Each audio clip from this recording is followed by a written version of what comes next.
Welcome to Sleepless Philosophers, where deep ideas meet restful nights. If you enjoy these journeys through philosophy, please like and subscribe and turn on notifications for daily uploads. To support the channel, consider leaving a super thanks. Any amount helps us continue creating content. You can also become a member to request video topics. We're not monetized, so your support truly makes the difference. Now let the philosophy begin. Gettier problems. For over 2,000 years, philosophers believed they had a satisfactory definition of knowledge, tracing back to Plato's dialogue, theotatus, and this definition stated that knowledge is justified true belief, that to know a proposition, three conditions must be met. The proposition must be true, the believer must believe it, and the believer must have good reasons or justification for believing it. And this tripartite analysis seem to capture what knowledge is, to distinguish genuine knowledge from lucky guesses, false beliefs, and unjustified opinions. And the definition was widely accepted, taught in textbooks, treated as settled wisdom, until 1963, when a philosopher named Edmund Gettier published a 3-page paper that shattered this consensus and transformed epistemology. Gettier presented cases now known as Gettier problems or Gettier cases, where all three conditions for knowledge are satisfied, and yet intuitively the person does not have knowledge, where justified true belief is present but knowledge is absent. And these cases show that the traditional definition is insufficient, that something more is needed, though what that something is remains a matter of intense debate. The structure of a Gettier case typically involves a person who has a justified belief that happens to be true, but is true for reasons unrelated to the justification, where the justification is somehow defective or based on a falsehood, yet the belief turns out to be true by luck or coincidence. And this combination of justification and truth without the right kind of connection between them produces cases where we hesitate to attribute knowledge. Consider one of Gettier's original examples. Smith and Jones have applied for a job, and Smith has strong evidence that Jones will get the job. The president of the company told him so, and Smith also knows that Jones has 10 coins in his pocket. Smith counted them, and from these two pieces of evidence, Smith infers that the person who will get the job has 10 coins in his pocket, and this inference is justified. It follows logically from what Smith believes he knows. But unbeknownst to Smith, it is actually Smith himself who will get the job. The president was mistaken or changed his mind. And by an extraordinary coincidence, Smith also has 10 coins in his pocket. And so Smith's belief that the person who will get the job has 10 coins in his pocket is true. And it is justified based on apparently good evidence. And yet Smith does not know this truth, because his belief is true for the wrong reasons. True because of a coincidence, rather than because of the facts that justified it. Another classic example involves a person looking at a clock. The clock reads 3 o'clock, and the person forms the belief that it is 3 o'clock. And this belief is justified because clocks are generally reliable sources of time information. But unbeknownst to the person, the clock stopped exactly 12 hours ago and just happens to be showing the correct time again. And so the belief is justified and true, but does not constitute knowledge because the truth is accidental, unconnected to the reason for belief. Gettier cases have proliferated. Philosophers have constructed hundreds of variations, each designed to test different theories of knowledge, each revealing new wrinkles in the concept, and the common thread is that the justification and the truth come apart. The belief is true, but not because of the justification, or the justification is based on a falsehood that happens to lead to a true conclusion, or the truth obtains for reasons the believer is unaware of. And in all these cases we feel that something is missing, that the person has justified true belief but lacks knowledge. The philosophical response to Gettier has been to add a fourth condition to the definition of knowledge, to supplement justified true belief with some additional requirement that rules out Gettier cases, and many such conditions have been proposed. Some argue for a no false lemmas condition, requiring that the justification not depend on any false beliefs, so that in the job case, Smith's reasoning depended on the false belief that Jones would get the job, and this false lemma disqualifies the belief from being knowledge even though the conclusion is true. But this condition faces problems, because not all Gettier cases involve false lemmas. Some involve true beliefs that are justified by faulty processes or that happen to be true by luck without depending on any particular false intermediate belief. Others propose causal theories of knowledge, requiring that the belief be caused in the right way by the fact that makes it true, that there be a causal connection between the truth and the belief. And this would rule out the clock case, because the fact that it is 3 o'clock is not causally responsible for the clock showing 3 o'clock. The clock shows that time because it stopped 12 hours ago, not because it is currently 3 o'clock. But causal theories struggle with cases involving abstract objects or mathematical truths, where causal connections seem inappropriate or impossible. Reliabilist theories propose that knowledge requires belief to be produced by a reliable process, a process that generally produces true beliefs.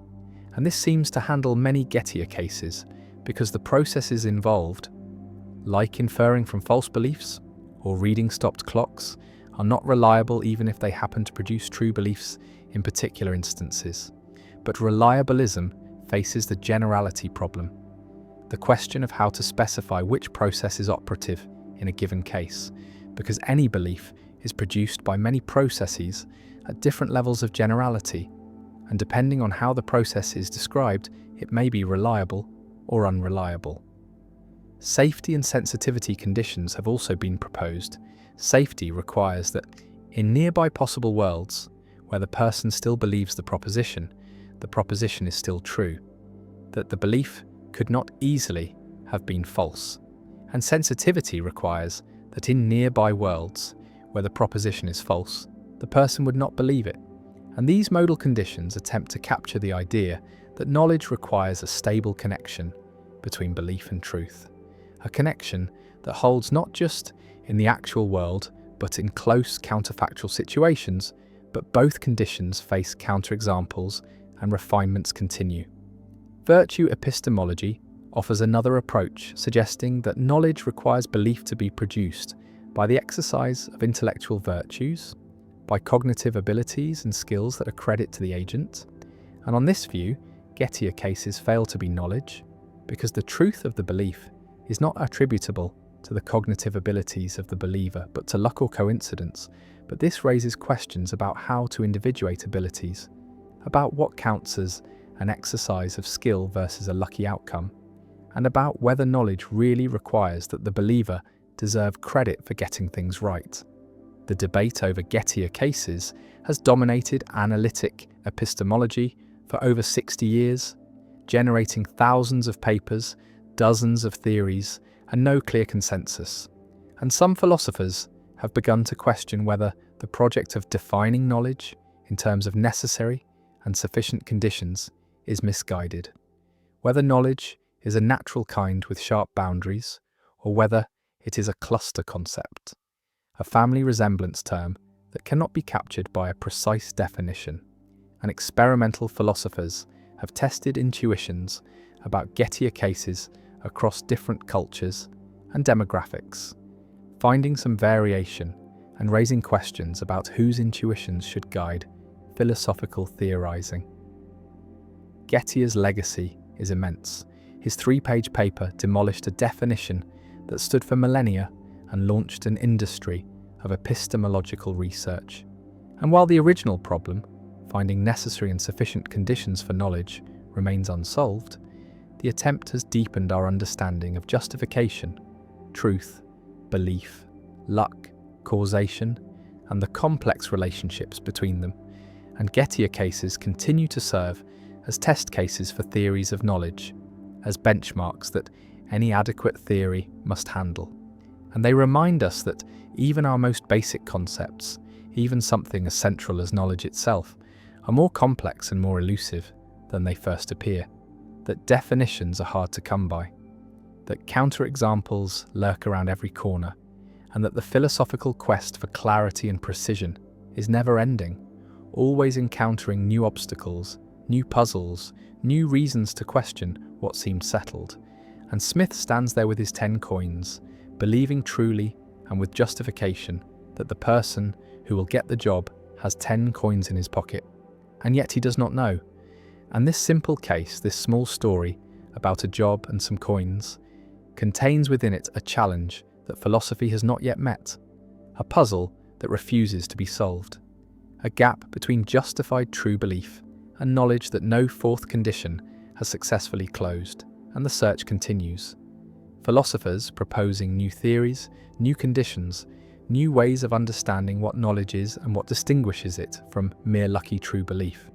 And Gettier watches from beyond the grave, his 3 pages having accomplished what few philosophical works ever do, fundamentally reshaping the discipline, forcing a rethinking of basic assumptions, proving that even ancient wisdom is vulnerable too.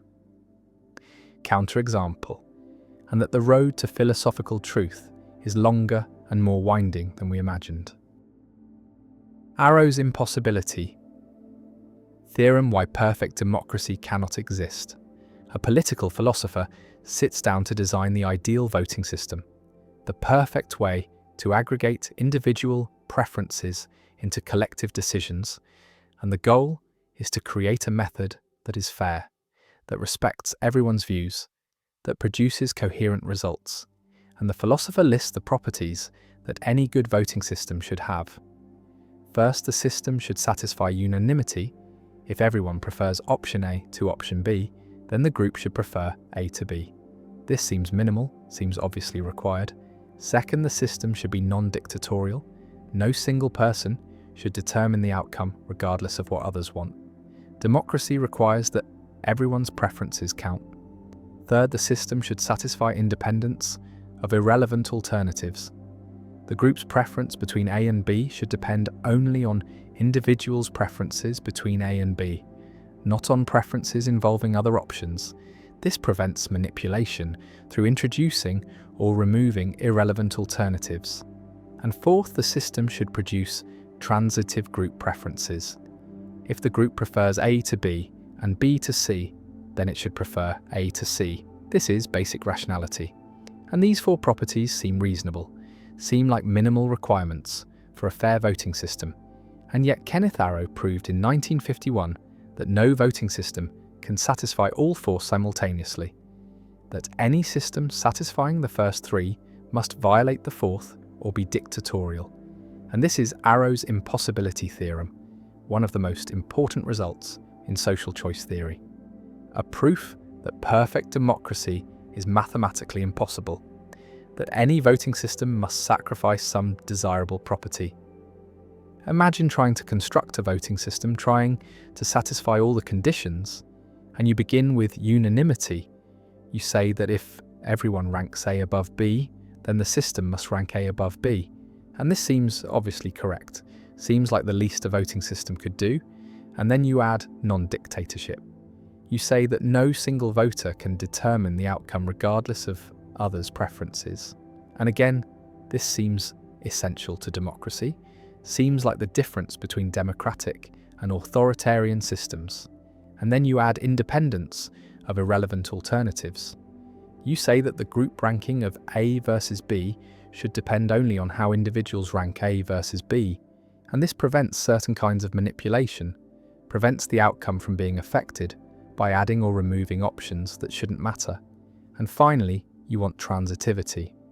You want the group preferences to be rational, to be coherent, to satisfy basic logic.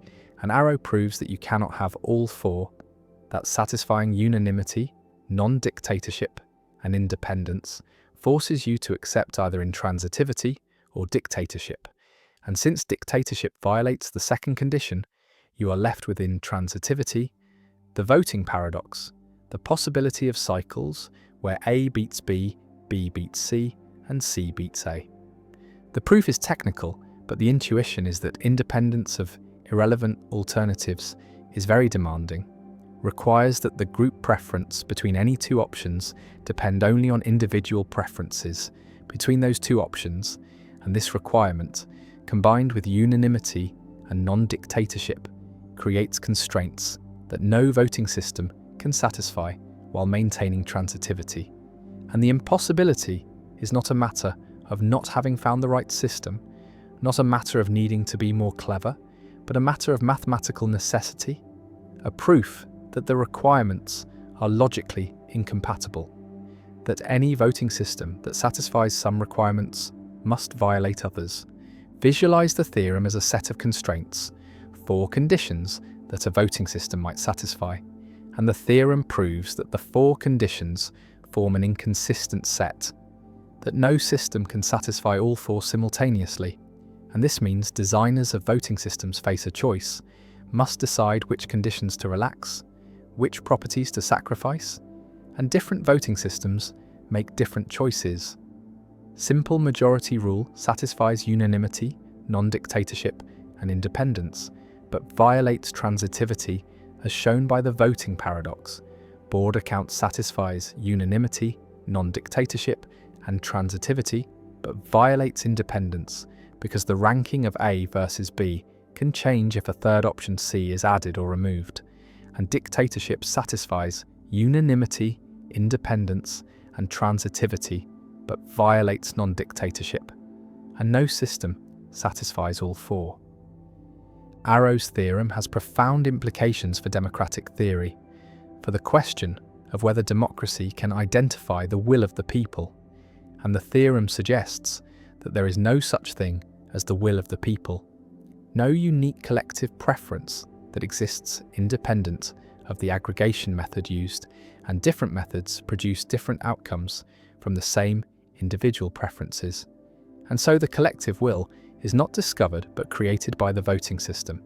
And democracy is not a matter of finding the true majority preference, but of choosing an aggregation procedure and accepting its results. And this choice is inherently political, inherently involves value judgments about which properties matter most, and there is no neutral or objective way to make this choice. The theorem also challenges the idea that voting is a purely technical matter, that once we agree on democratic principles, the implementation is straightforward. An arrow shows that even agreeing on minimal principles, even accepting unanimity and non-dictatorship, does not determine a unique voting system, does not tell us how to aggregate preferences, and different systems satisfying the same basic principles can produce radically different outcomes. And this means that institutional design matters enormously, that the choice of voting system is consequential, and that democracy requires making difficult trade-offs between desirable properties that cannot all be achieved simultaneously. Some responses to Arrow's theorem deny the importance of independence of irrelevant alternatives, argue that this condition is too strong, that it is reasonable for group preferences between A and B to depend on what other options are available, and if we drop independence, then many voting systems become possible. Systems that satisfy unanimity, non-dictatorship, and transitivity. And border count is an example, and this response accepts that the group ranking of candidates can change when new candidates enter or exit. And while this seems counterintuitive, perhaps it is acceptable. Perhaps the relative evaluation of options does depend on the choice set, and this pragmatic response embraces one of the less intuitive implications, rather than treating the impossibility as a fatal problem. Another response focuses on restricted domains, argues that Arrow's theorem applies to all possible combinations of individual preferences, but real-world preferences are not arbitrary, are structured by ideology, by common interests, by shared values, and perhaps on realistic restricted domains. With preferences that are single-peaked or satisfy other regularity conditions, voting systems can satisfy all of Arrow's conditions, and this response suggests that the impossibility is less severe in practice than in theory, that real politics involves preferences with structure that makes coherent aggregation possible. A third response embraces the impossibility accepts that perfect democracy is unattainable, that all voting systems have flaws, and rather than searching for the ideal system, we should focus on systems that are good enough, that balance various desirable properties, that are transparent and legitimate, even if imperfect. And this response treats Arrow's theorem as a reality check, as a reminder that utopian political designs are impossible, that democracy is inherently messy and requires constant adjustment and compromise, and that the legitimacy of democratic systems comes not from their perfection, but from their procedures, from the fact that everyone has voice even if no one gets exactly what they want. The philosopher sits with a list of properties, recognizing that they cannot all be satisfied, that the perfect voting system does not exist, and the quest for ideal democracy confronts mathematical impossibility, confronts Arrow's proof that the properties we want cannot be combined, and the theorem stands, a monument to the limits of democratic design, a proof that politics is not a technical problem with technical solutions, but a domain where trade-offs are inevitable, where values conflict, where no system satisfies everyone's ideals, and Arrow's impossibility theorem remains one of the most important results in social science. A demonstration that even the most basic intuitions about fair voting are mutually incompatible, that democracy requires accepting imperfection, and that the design of institutions is a matter of choosing which imperfections to tolerate, which values to prioritize, and which trade-offs to make. And the impossibility endures, shaping debates about electoral systems, challenging naive faith in majority rule, and reminding us that perfect democracy is not just difficult, but impossible. Not just beyond current reach, but beyond any reach, mathematically proven to be unattainable. And the theorem persists as a permanent limitation on political possibility, a proof that we must live with flawed systems because perfect ones cannot exist. Yablow's paradox. In 1993, the philosopher Stephen Yablo introduced a paradox that seemed impossible, a self-referential contradiction that contains no self-reference at all, a loop without a loop. And this paradox has troubled logicians ever since because it challenges the assumption that all semantic paradoxes arise from statements referring to themselves. Imagine an infinite sequence of sentences, each one numbered, and each sentence says the same kind of thing. Sentence 1 says for all sentences, after this one, at least one of them is false. Sentence 2 says for all sentences, after this one, at least one of them is false. Sentence 3 says the same, and so on forever, each sentence making a claim about all the sentences that come after it, but never referring to itself or to any sentence that comes before. Now consider whether sentence 1 is true. If it is true, then at least one sentence after it must be false. So sentence 2 or 3 or some later sentence must be false. But sentence 2 makes the same claim as sentence 1, just shifted down the sequence. So if sentence 2 is false, then all sentences after it must be true. But sentence 3 says at least one sentence after it is false, which contradicts the idea that all sentences after sentence 2 are true, and so sentence 2 cannot be false. And the same reasoning applies to every sentence in the sequence. None of them can be false without contradiction, which means all of them must be true. But if all of them are true, then sentence 1's claim that at least one sentence after it is false must itself be false, and so we arrive at a contradiction without any sentence ever referring to itself. The paradox is startling because it was long believed that self-reference was the root of all semantic paradoxes, that statements like this sentence is false create problems precisely because they loop back on themselves. But Yablow's paradox suggests that infinite chains of reference can generate the same kind of contradiction, even when each individual sentence only points forward, never backward. Some philosophers argue that Yablow's paradox is secretly self-referential after all, that the infinite sequence as a whole refers to itself in some implicit way, or that each sentence indirectly refers to itself through the mediation of the sentences that follow, But others insist that the paradox is genuinely non-self-referential, that it reveals a new kind of logical pathology that cannot be explained by the old models. The paradox has deep implications for theories of truth, because if self-reference is not necessary for paradox, then many proposed solutions to the liar paradox and related problems must be reconsidered, and new strategies must be developed to handle infinite structures that generate contradiction through endless forward reference, rather than immediate loops.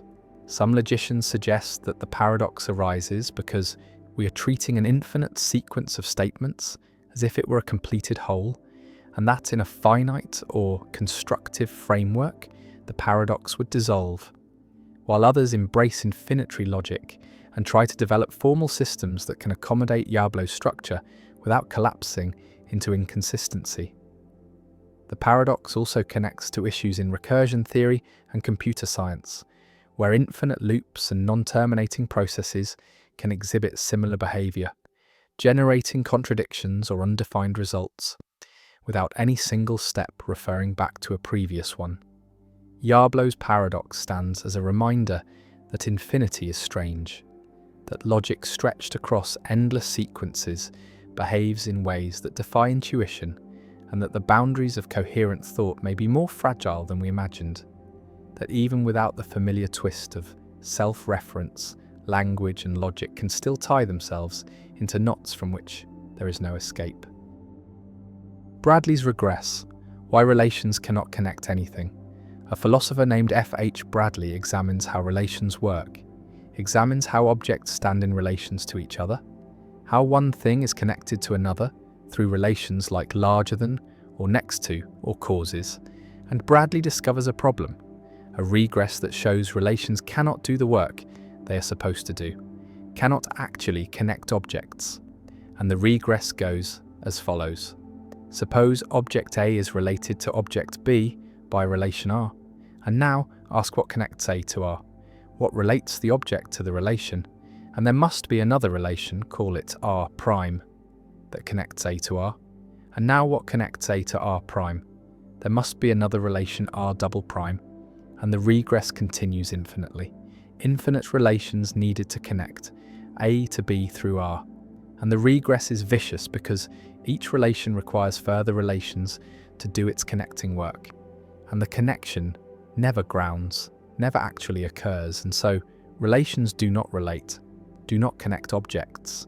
And if relations cannot connect, then reality is not structured by relations, is not composed of objects standing in relations.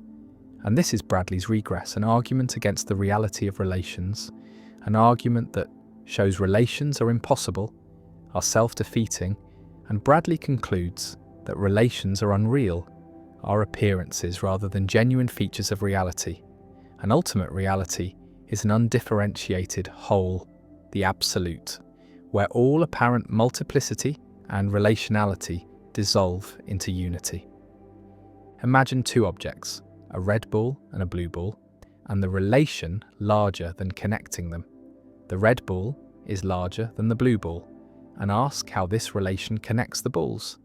How larger than relates the red ball to the blue ball, and there must be something that connects the red ball to the relation larger than, another relation R1, and something that connects R1 to the red ball, another relation R2, and infinite relations are needed, each requiring another relation to connect it, and the larger than relation never actually connects the balls, because the connection requires infinite intermediaries, infinite relations, and the regress shows that positing relations does not explain connection, does not explain how objects stand in relations, only pushes the question back infinitely. Bradley's regress challenges the common sense view that reality consists of objects and relations, challenges the idea that the world has relational structure, that things stand in relations to each other, and if Bradley is right, then relations are impossible, are not genuine features of reality, and the world does not have the structure we think it has, is not composed of separate objects standing in relations, but is somehow unified, is an undifferentiated whole, where separation and relation are illusions generated by thought. And this radical monism, this view that reality is one, follows from taking the regress seriously, from accepting that relations cannot relate and therefore do not exist. Visualize the regress as an infinite chain. A dash R dash B represents A related to B by R, but this structure is unstable, requires further relations R prime and R double prime to connect A to R and R to B. And these further relations require still more relations, and the chain extends infinitely in both directions. And the regress shows that relational structure is impossible, cannot ground, cannot explain how connection occurs, and Bradley uses this to argue for monism, for the view that reality is not many things related but is one thing appearing as many. One response to Bradley's regress denies that relations need relating, denies that the connection between object and relation requires a further relation, argues that relations just do relate, just do connect objects without needing intermediaries. And the regress assumes that relating requires a relation, but this assumption is false. Relations connect objects directly, intrinsically, by their nature, and no further relations are needed. And the regress does not start because the initial premise is rejected, and this response treats relating as primitive, as something relations do without explanation, without needing further entities to make them do it. Another response distinguishes between external and internal relations, argues that some relations are external, contingent, could be otherwise, and these might generate regress, but other relations are internal, necessary, grounded in the intrinsic properties of related objects, and internal relations do not require further relations to connect them because they are not separate entities but are grounded in the objects themselves. And the regress does not apply to internal relations, and while external relations might be problematic, internal relations are sufficient for much relational structure, are sufficient to ground many important connections. A third response appeals to non-relational theories, argues that what appear to be relations are really monadic properties of objects or are reducible to non-relational facts, and larger than is not a genuine relation, but is grounded in the intrinsic sizes of objects. The red ball has size S1, the blue ball has size S2, and S1 exceeds S2, and no relation is needed, no larger than exists independently. And relational facts reduce to non-relational facts about properties, and Bradley's regress is avoided by eliminating relations, replacing them with properties, and this nominalist response preserves structure without positing relations as genuine entities. Bradley's regress also appears in discussions of properties and instantiation, because instantiation is a relation between objects and properties, and the regress applies if object A instantiates property P through instantiation relation I. Then what relates A to I? Another instantiation relation, I prime, and regress ensues, and various solutions have been proposed. Some deny that instantiation is a relation, argue that objects just have properties without needing an instantiation relation to connect them, and others distinguish between types of instantiation, first-order instantiation between objects and properties, and second-order instantiation between instantiation and its relata, and argue that the regress terminates at some level, is not vicious. The regress has influenced debates about the nature of facts and propositions, because facts seem to be structured by relations, seem to involve objects standing in relations, and if relations generate regress, then facts are problematic. And some philosophers have abandoned facts, have argued that reality does not contain structured facts, but only objects and properties, and true propositions do not correspond to facts, but are made true by objects having properties, and Bradley's regress motivates this austere ontology, this rejection of facts, as genuine entities. The red ball sits next to the blue ball, related by spatial proximity, or appearing to be related, and Bradley's regress asks how this relation connects them. How next to does its connecting work? and the answer involves infinite regress, infinite relations, or involves denying that relations are real. And Bradley embraces the denial, accepts monism, accepts that reality is one undifferentiated whole. And modern philosophers mostly reject Bradley's conclusion, reject monism, but the regress remains a challenge, remains a puzzle about how relations work, how connection occurs, and various solutions exist, various ways of blocking the regress, but no consensus emerges. And Bradley's regress endures as a permanent challenge to relational metaphysics, a puzzle showing that the structure of reality, the way objects stand in relations, is more problematic than common sense suggests. And the regress continues, infinite relations chaining backward, and connection remains elusive. Zeno's dichotomy paradox. To reach a destination, one must first travel half the distance, and before reaching that halfway point, one must first travel half of that. And before reaching that point, one must travel half again. And this process of halving continues infinitely, and so it seems that motion cannot even begin, for there is always another halfway point that must be reached first. And this is Zeno's dichotomy paradox, one of the earliest and most famous arguments against the possibility of motion and change. Imagine a runner who wishes to cross a stadium. Before reaching the far end, they must reach the midpoint. But before reaching the midpoint, they must reach the quarter point. And before that, the eighth point, and so on, dividing the distance into ever smaller intervals without end.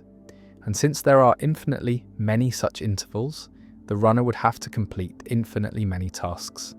And how can anyone complete an infinite number of tasks in a finite amount of time? And yet runners do cross stadiums. People do move from place to place. And so something must be wrong with the argument. But what? Zeno devised this paradox in the 5th century BCE to defend the philosophy of his teacher Parmenides, who claimed that reality is a single, unchanging unity, and that plurality and motion are illusions.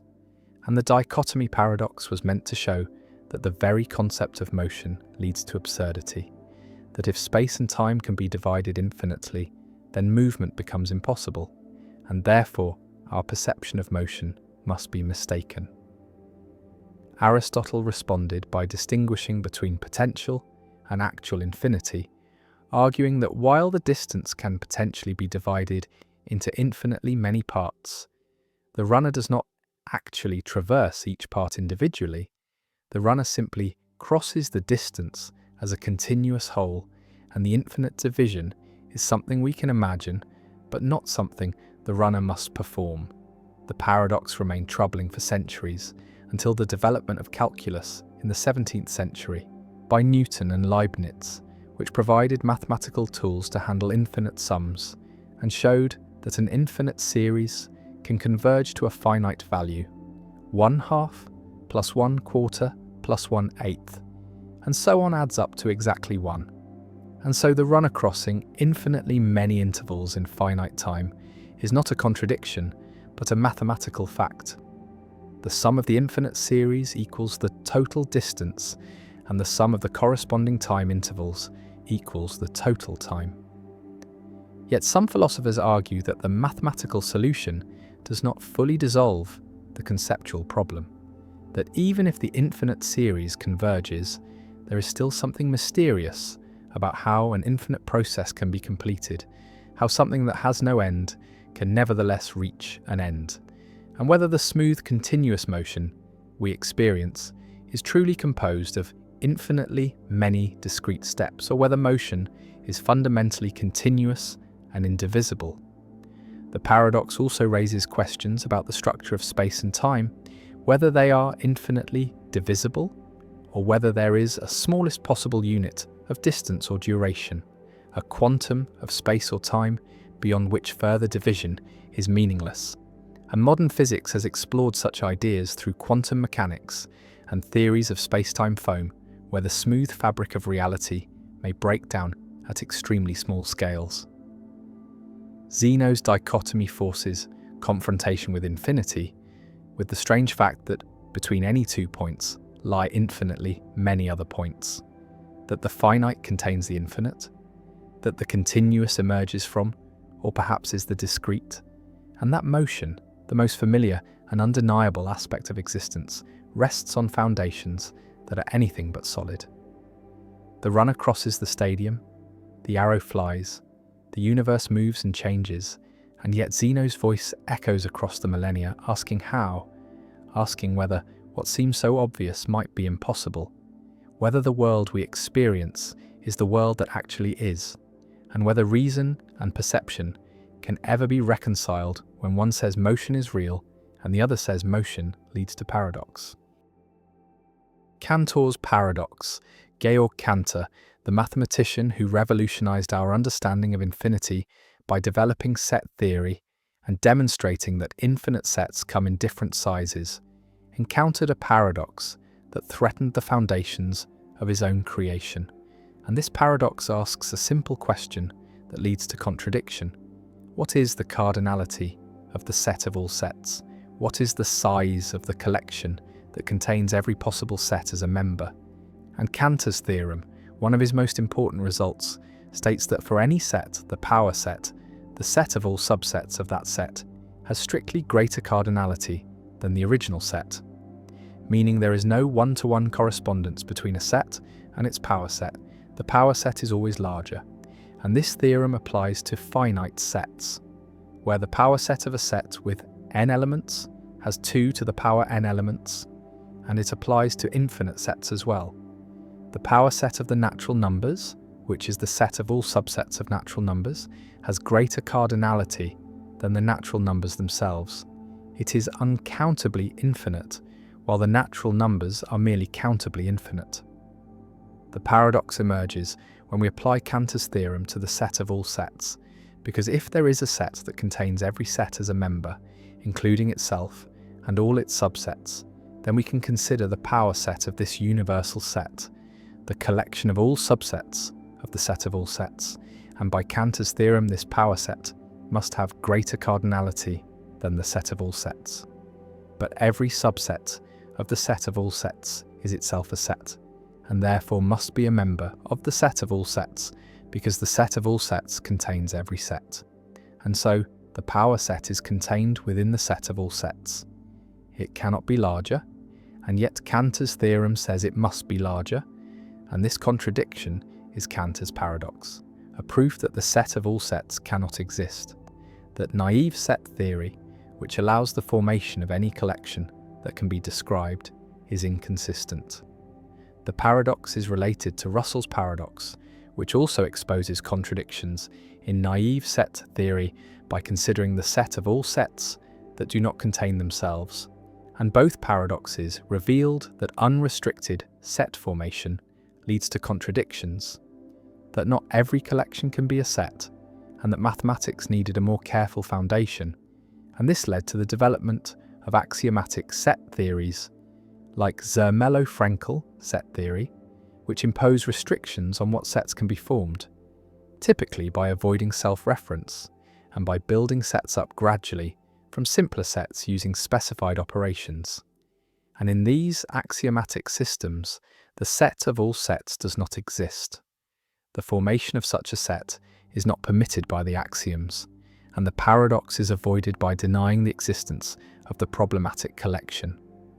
Cantor's paradox raises deep questions about the nature of infinity and totality, about whether there is a largest infinity, a biggest collection, and the paradox suggests that there is no largest cardinal number, that for any infinite size there is a larger infinite size obtained by taking the power set, and this hierarchy extends without bound.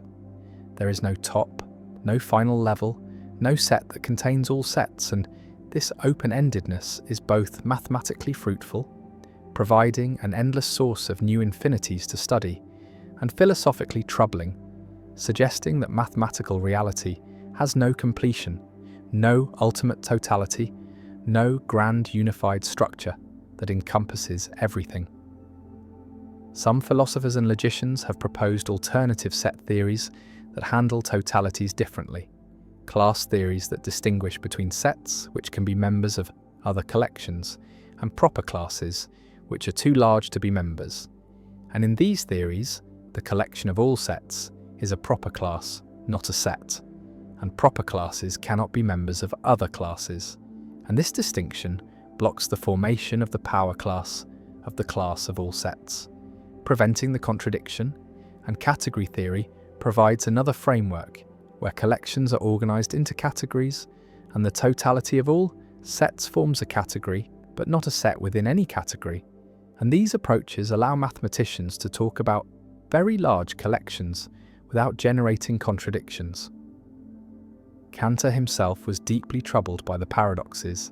He recognized that his set theory, which had seemed so clear and powerful, contained internal tensions, and he distinguished between consistent and inconsistent multiplicities, between collections that can coherently be treated as completed totalities and collections that resist such treatment, and the set of all sets, Cantor suggested, is an inconsistent multiplicity, an absolutely infinite collection that cannot be captured by any mathematical structure, and this distinction prefigures the later technical solutions, but leaves open philosophical questions about what it means for a collection to be too large to be a set, about whether size alone determines sethood, or whether other factors are involved.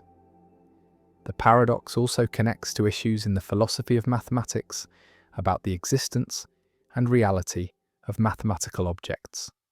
Because if the set of all sets cannot exist, if forming such a collection leads to contradiction, then what does this say about mathematical existence?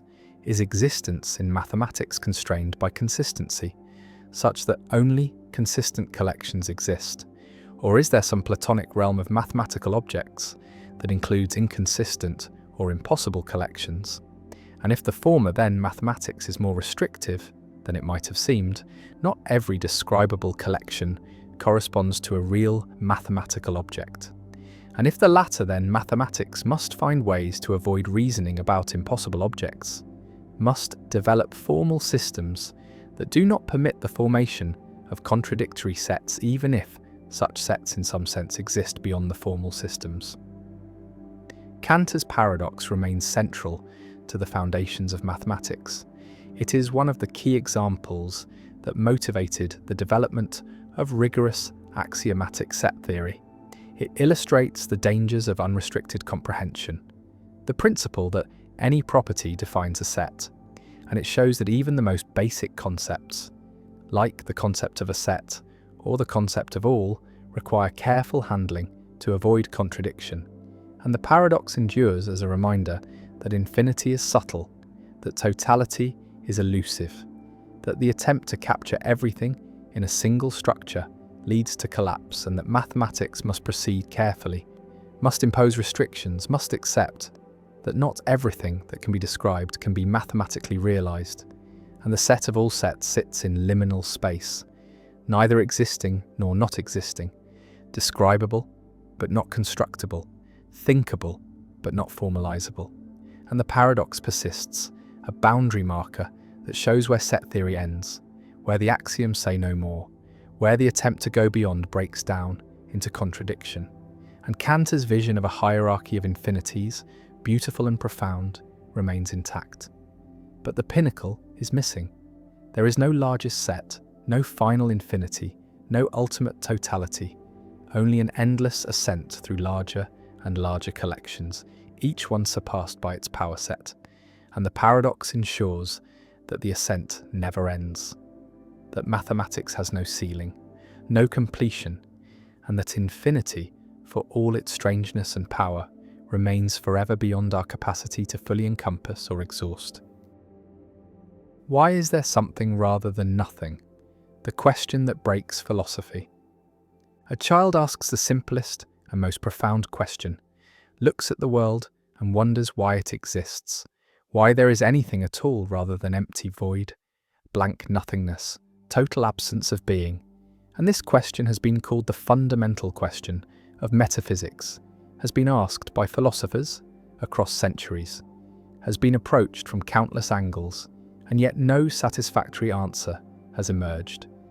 No explanation that resolves the mystery, and the question persists, stubborn and unanswerable. And this very persistence suggests something deep, suggests that the question may be unanswerable. Not because we lack knowledge, but because answers are impossible, because the structure of explanation breaks down when applied to existence itself, because the question demands something that cannot be given. And this is why the question, why is there something rather than nothing, breaks philosophy, reveals limits of rational inquiry, shows that not all questions have answers, that mystery is ineliminable, and that existence is the ultimate brute fact, the foundation that supports all explanations but cannot itself be explained without circularity or infinite regress. Imagine absolute nothingness more carefully, not empty space which is still something, not darkness which requires time and the absence of light, not even the potential for something, but pure nothing. No properties, no possibilities, no structure, no existence whatsoever. And from this pure nothing, ask how something could arise, what could cause the first thing to exist. And the problem is that causation requires existence, requires that there be things to cause effects, and pure nothing contains no causes, no mechanisms, no laws, nothing that could produce anything. And so the transition from nothing to something seems impossible, seems to violate every principle of explanation we have. And yet something exists, we exist, the universe exists, and so either something has always existed, no pure nothing ever obtained, or something arose from nothing, violated the principles, performed the impossible, and either option is difficult to accept. Either challenges fundamental assumptions about explanation and causation. The question, why is there something rather than nothing, presupposes that nothing is the default state, the natural condition, and something requires explanation, requires justification, requires accounting for why the default was departed from. But this presupposition is questionable. Why should nothing be privileged over something? Why should absence be more natural than presence? And perhaps something is just as natural as nothing, just as much the default. And the question dissolves, becomes a pseudo-question based on unjustified privileging of one state over another. And asking why something rather than nothing is like asking why up rather than down when there is no absolute reference frame, when up and down are arbitrary. And the question assumes something that should not be assumed. Visualize the logical space of possibilities. One possibility is that nothing exists. Another is that something exists. And the question asks why actuality corresponds to the something possibility rather than the nothing possibility.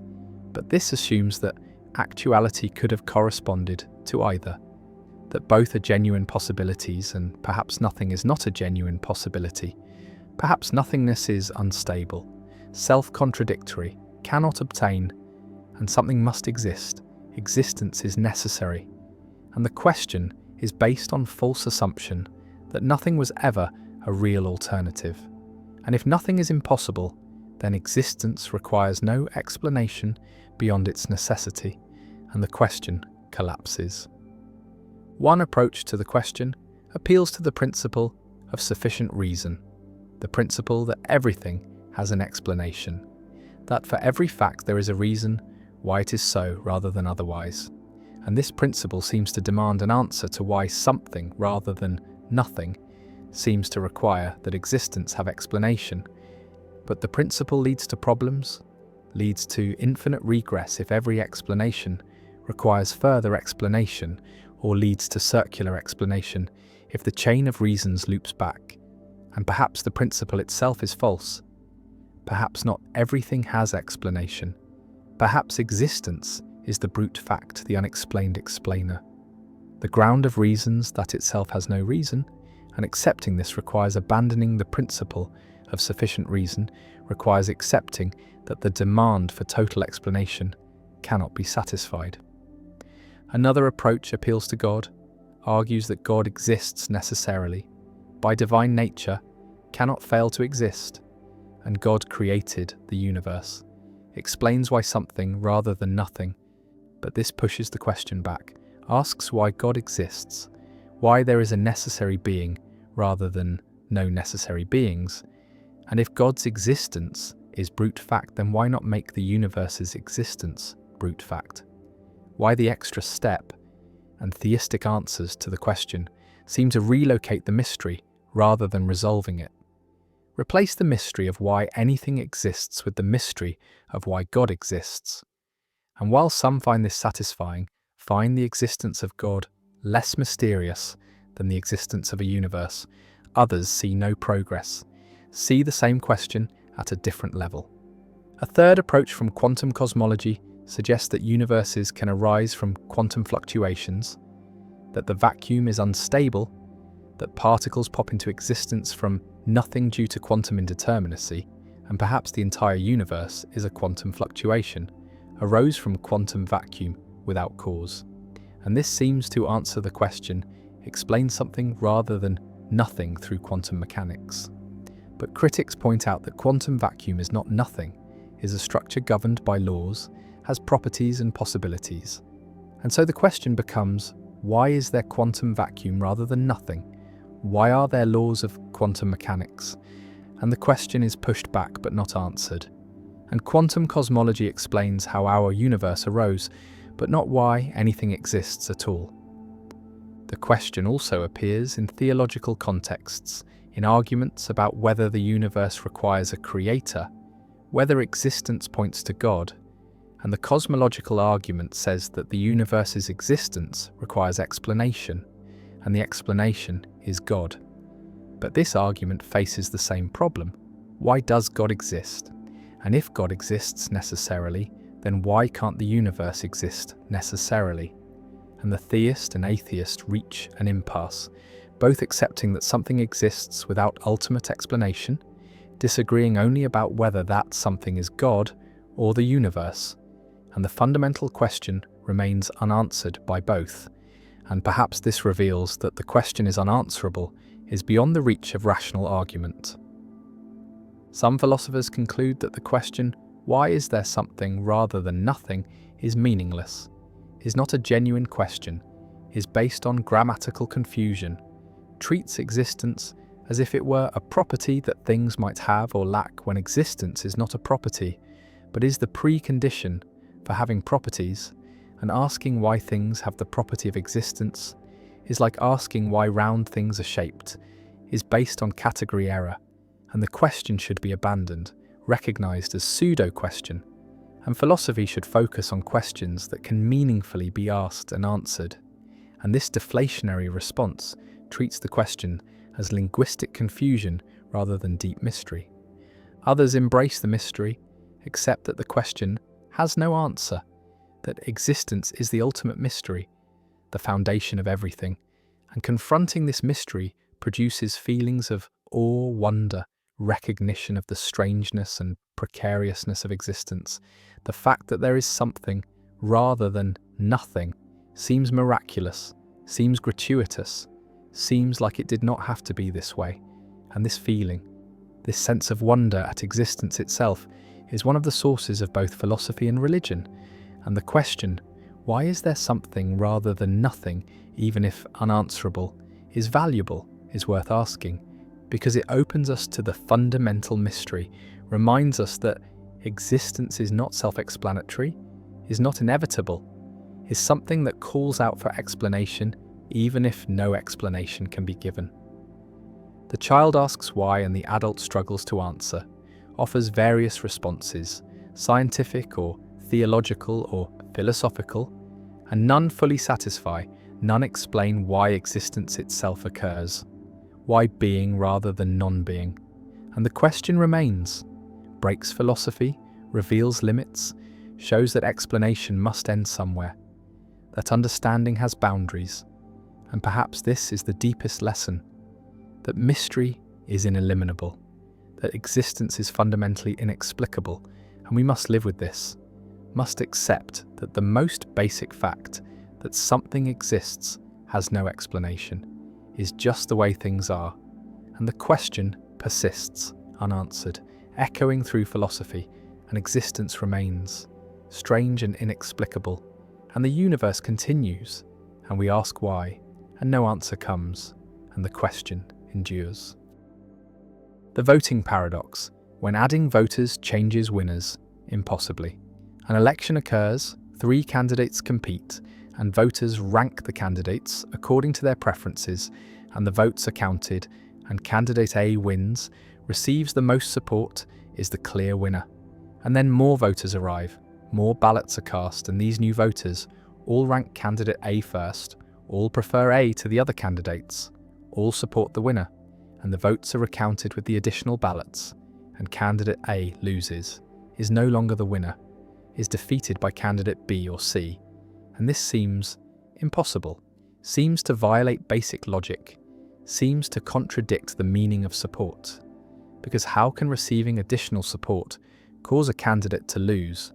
How can gaining voters result in defeat? And yet this can happen under certain voting systems, under rank choice or instant runoff systems, where voters rank candidates and losers are eliminated in rounds.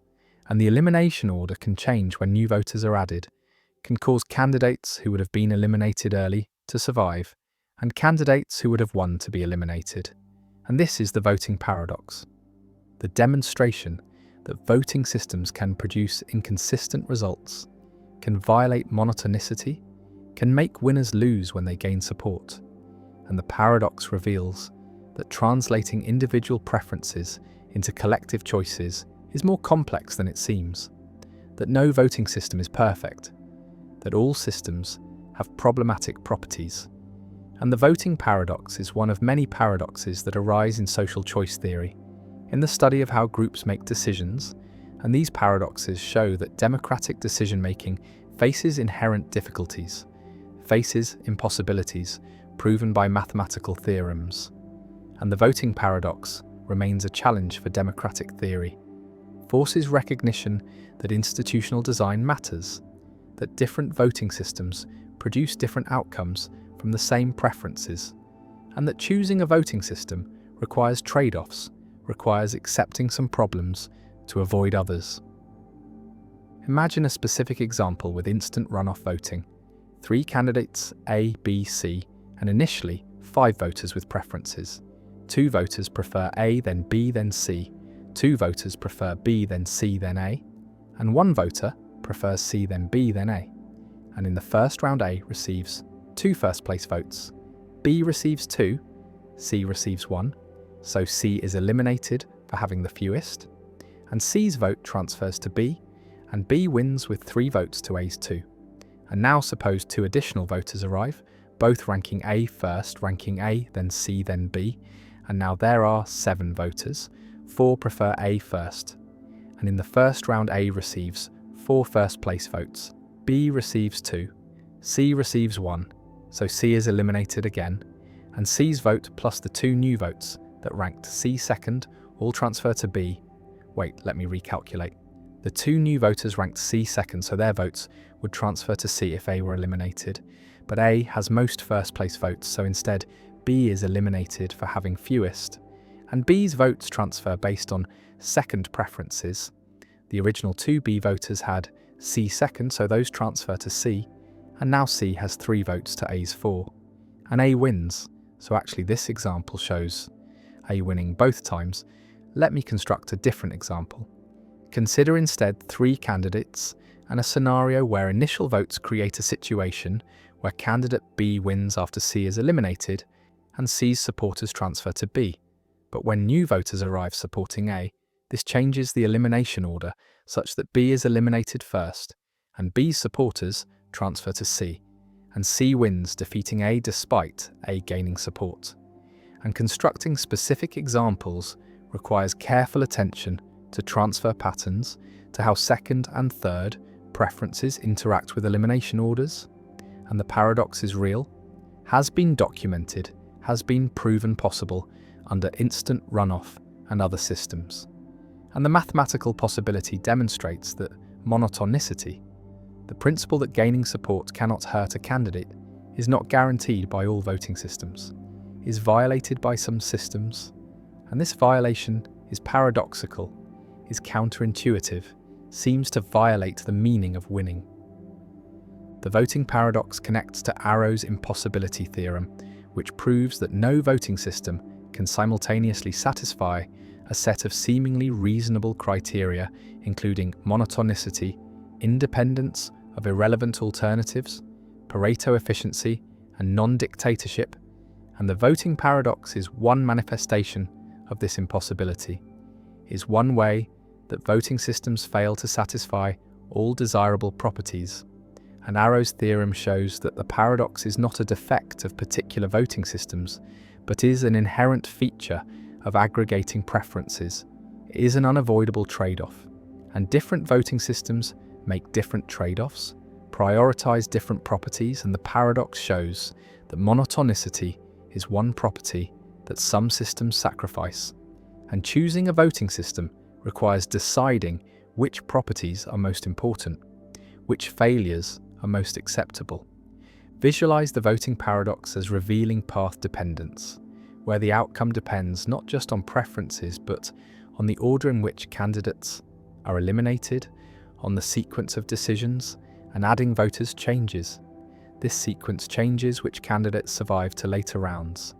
And this path dependence creates opportunities for paradoxes, creates situations where gaining support can hurt because it changes the path, changes who is eliminated when. And this shows that voting outcomes are not simply determined by preferences, but are mediated by procedures, by the specific rules used to aggregate preferences, and different rules produce different outcomes.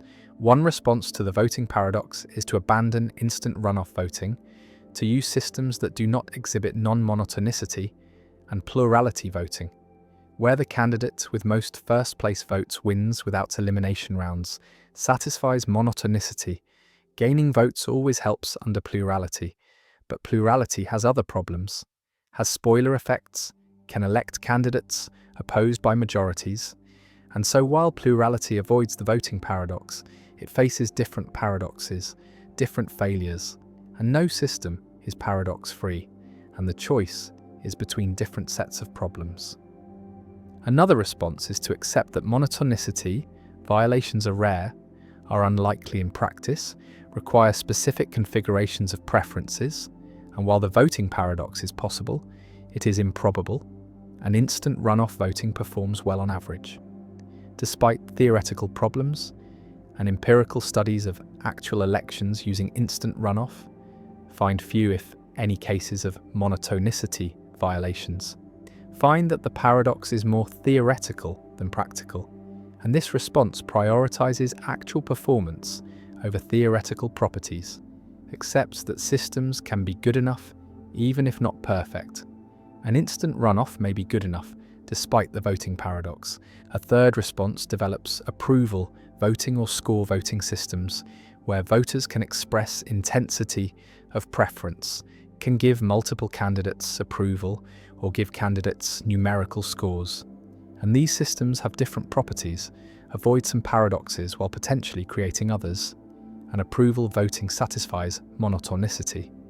Gaining approval always helps, but approval voting faces strategic voting problems. Voters must decide which candidates to approve.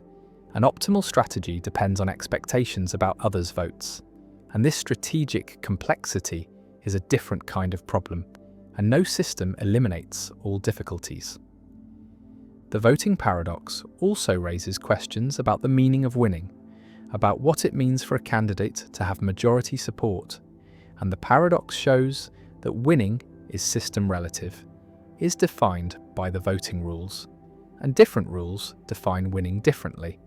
And a candidate can be a winner under one system and a loser under another, even with the same preferences.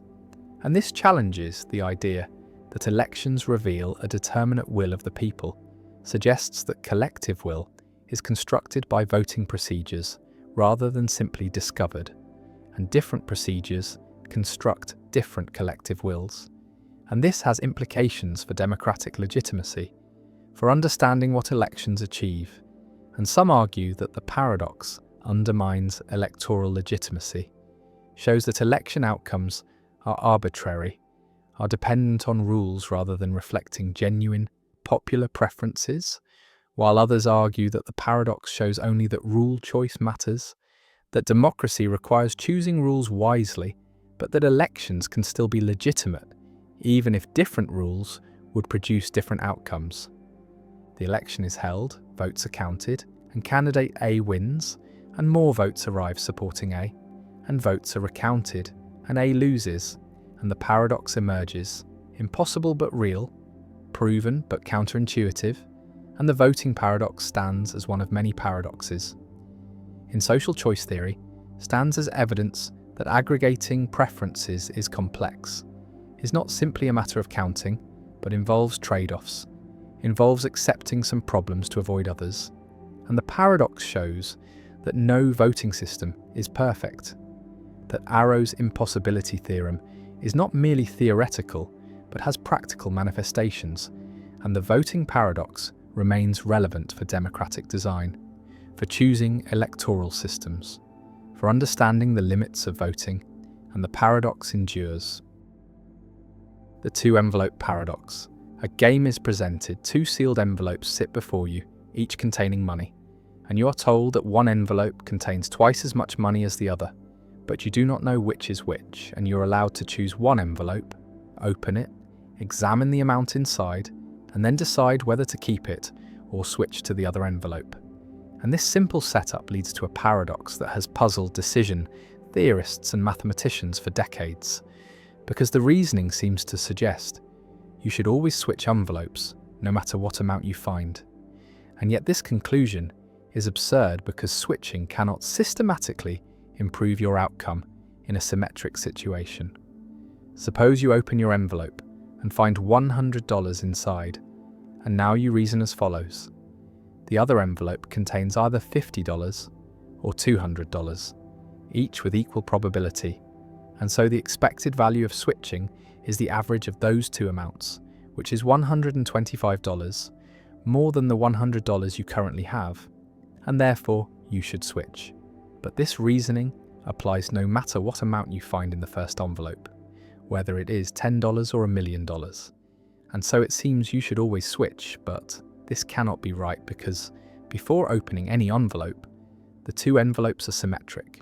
Neither is better than the other, and so there cannot be a strategy that consistently favors one over the other. The paradox reveals a subtle error in the reasoning. The mistake lies in the assumption that the other envelope is equally likely to contain half or double the amount in the first envelope, because this treats the two possibilities as symmetric when they are not. If the two envelope amounts were determined in advance, say $50 and $100, then finding $100 in the first envelope tells you with certainty that the other contains 50, not that it might contain 200, and the probability calculation breaks down because it fails to account for the constraints imposed by the setup. Another way to see the problem is to notice that the same reasoning would tell you to switch back after switching, creating an infinite loop of switching, which is clearly absurd. And this shows that something is wrong with the expected value calculation, though pinpointing exactly what is wrong has led to extensive debate. Some argue that the paradox arises from improper use of probability in cases where the amounts are determined but unknown, that assigning equal probability to the two possibilities is not justified without more information about how the amounts were chosen. Others point to issues with unbounded utility, suggesting that if there is no upper limit on how much money the envelopes might contain, then expected value calculations can behave strangely and lead to paradoxes. The two-envelope paradox also appears in game theory and economics, where it illustrates the danger of reasoning about probabilities without carefully specifying the underlying probability distribution, and it connects to broader puzzles about decision-making under uncertainty, such as the St. Petersburg paradox and the principle of indifference. Some versions of the paradox introduce additional twists. Suppose you open one envelope, see the amount, and are then allowed to pay a small fee to switch. Would it be rational to pay? And how much would you be willing to pay?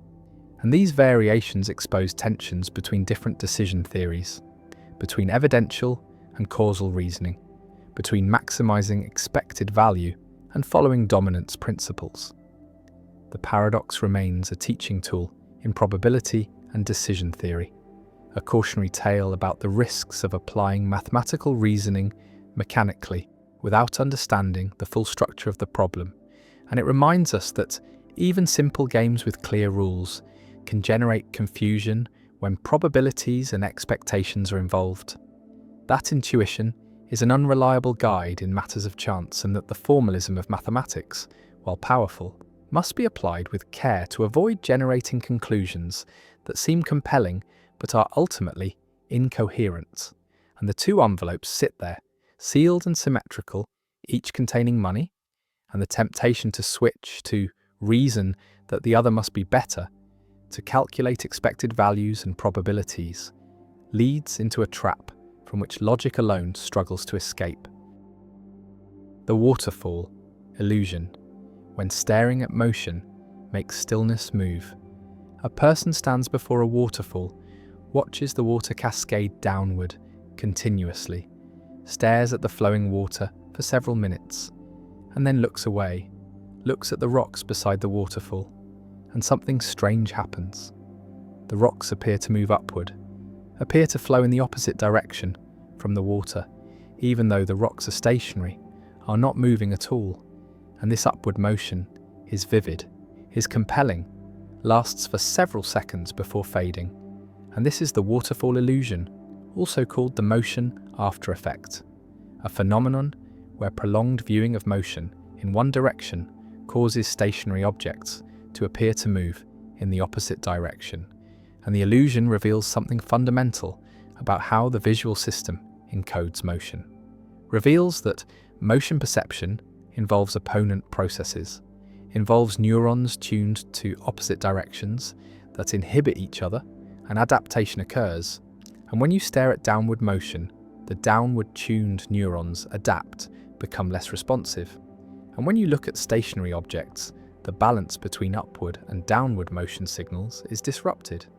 The upward neurons are relatively more active than the adapted downward neurons, and this imbalance is interpreted as upward motion.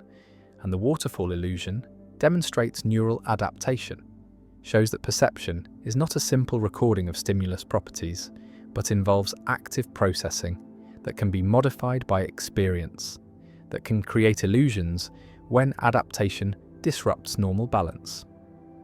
Imagine the neural mechanism.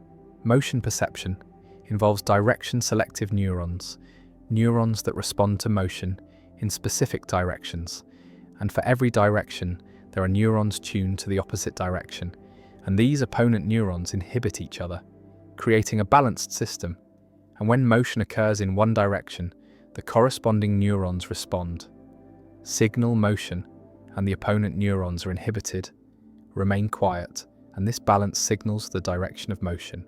But when you stare at motion continuously, the responding neurons adapt, fire less strongly due to prolonged activation. And when motion stops, when you look at something stationary, both sets of neurons receive no motion signal, but the adapted neurons are less responsive than the non-adapted neurons, and this creates an imbalance. The non-adapted neurons are relatively more active, and this imbalance is interpreted as motion in their preferred direction, and the waterfall illusion occurs. You see motion where there is none. The waterfall illusion is not limited to waterfalls, can be produced by any prolonged viewing of continuous motion. Staring at rotating spirals produces rotation after effects. Staring at expanding patterns produces contraction after effects. Staring at leftward motion produces rightward after effects. And the phenomenon is robust, is easy to demonstrate, can be experienced by anyone willing to stare at motion for a minute or two, and neuroscientists have studied the illusion extensively, have identified the neural mechanisms, have shown that adaptation occurs in early visual cortex, in areas like V1 and MT that process motion, and the illusion provides a window into neural processing, provides evidence for opponent mechanisms, for adaptation, for the neural basis of motion perception. Visualize the waterfall illusion as revealing that perception is relative, is based on comparisons, and motion is detected not as absolute velocity, but as a difference between signals from direction-selective neurons and adaptation shifts the baseline, changes what counts as balanced, and after adaptation, stillness looks like motion, because the adapted system interprets stillness as imbalance. And this relativity is a feature, not a bug, is how the system efficiently encodes information, maintains sensitivity across a wide range of motion speeds by adjusting its response properties through adaptation. And the waterfall illusion is a side effect, a case where adaptation produces illusion. But the mechanism is the same mechanism that normally allows accurate motion perception in varying conditions. The waterfall illusion also has implications for understanding consciousness and qualia, because the motion you perceive in the illusion is phenomenologically real, is indistinguishable from real motion in terms of subjective experience. You really see the rocks moving, really experience motion, and yet no motion occurred, no physical movement in the stimulus. And this shows that conscious experiences are neural states, are patterns of brain activity that can be triggered by stimulation or by adaptation or by hallucination, and the content of experience does not uniquely determine its cause. The same experience can arise from different sources, and this supports the view that consciousness is a brain process, that experiences are states of the neural system rather than properties of external objects. And the waterfall illusion makes this vivid, shows that motion experience can exist without motion in the world. One philosophical implication concerns the reliability of perception, because if adaptation can cause illusions, can make you see motion where there is none, then how can we trust perception? How can we rely on sensory experience as a source of knowledge? And the answer is that we trust perception in context. We recognize that under normal conditions, perception is reliable, and unusual conditions like prolonged staring at motion are unusual, create temporary disruptions, and we can identify these conditions, can recognize when perception is likely to be distorted, and the waterfall illusion is understood, is explained, is known to be illusory, and this knowledge itself comes from perception, from observing that rocks do not actually move, from comparing experience to reality, and perception self-corrects, is reliable overall, even when occasionally producing illusions. The waterfall illusion also connects to theories of neural coding, to understanding how the brain represents information, and the opponent process mechanism revealed by the illusion is found throughout sensory systems. In color vision, where opponent red, green, and blue-yellow mechanisms exist. In vestibular systems that signal head rotation through opponent mechanisms. And opponent coding is an efficient way to represent bipolar dimensions, dimensions that vary between opposite extremes, and motion direction is such a dimension, varies from leftward to rightward, or upward to downward, and using opponent neurons allows the system to signal direction efficiently, and adaptation is a natural consequence of this coding scheme, is how the system maintains sensitivity and adjusts to prevailing conditions. Another implication concerns the time course of perception, because the waterfall illusion has a specific temporal profile, lasts for several seconds after adaptation, and then fades, and this fading reflects recovery from adaptation, reflects the adapted neurons returning to their baseline responsiveness. And the time course reveals the dynamics of neural adaptation, reveals how quickly neurons adapt and how quickly they recover. And studying the waterfall illusion has provided quantitative data on adaptation rates, on recovery times, on the relationship between adaptation duration and after-effect strength. And this data constrains models of visual processing, provides benchmarks that models must match. The person stands beside the waterfall, looks away at the cliff face, and the rocks rise, flow upward in apparent motion. And nothing moves, but the person's perception moves. Reflects the adapted state of motion detectors, reflects the neural imbalance created by prolonged viewing of downward flow, and the illusion fades and the rocks become still, and adaptation recovers, and balance is restored, and the waterfall illusion remains one of the most famous demonstrations in perceptual psychology, a phenomenon that reveals neural mechanisms, that shows adaptation, that illustrates opponent processes, that demonstrates the constructed nature of motion perception. And the illusion endures, simple to produce, robust in effect, profound in implication, showing that perception is not passive reception, but is active processing, is a system that adapts, that responds to its history, that can be fooled, but that normally works accurately.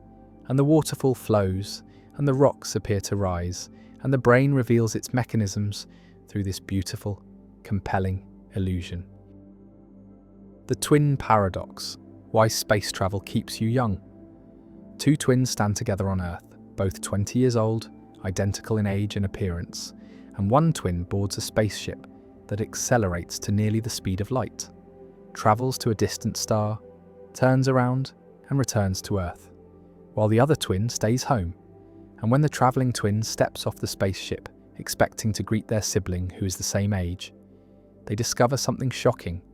The twin who stayed on Earth has aged 40 years and is now 60 years old, while the travelling twin has aged only 10 years and is now 30. And this asymmetric aging is not science fiction, but a genuine prediction of Einstein's special relativity, confirmed by countless experiments with atomic clocks and particle accelerators. And yet it seems paradoxical, because relativity also says that motion is relative, that there is no absolute reference frame, that the travelling twin could equally well say they were at rest while Earth moved away and then returned, and by this reasoning, the earthbound twin should be younger, and so both twins should expect the other to be younger. And this contradictory expectation is the twin paradox, a puzzle that has generated confusion and debate since Einstein first proposed special relativity in 1905. Imagine watching the travelling twins' journey from Earth. You see the spaceship accelerate to 80% of light speed, and time dilation occurs. A clock on the spaceship runs slower than clocks on Earth, ticking at 60% of the normal rate. And this is not an illusion or a trick of observation, but a genuine physical effect. Time itself passes more slowly for objects in motion, and so during the 10 years of ship time that the travelling twin experiences, 16 years pass on Earth, and when the ship turns around and returns, another 16 years pass on Earth, while only another 10 years pass on the ship. And the total is 40 years on Earth and 20 years on the ship. And the asymmetry is real. The travelling twin really has aged less. Their biological processes ran slower, their heartbeats were slower, their thoughts were slower.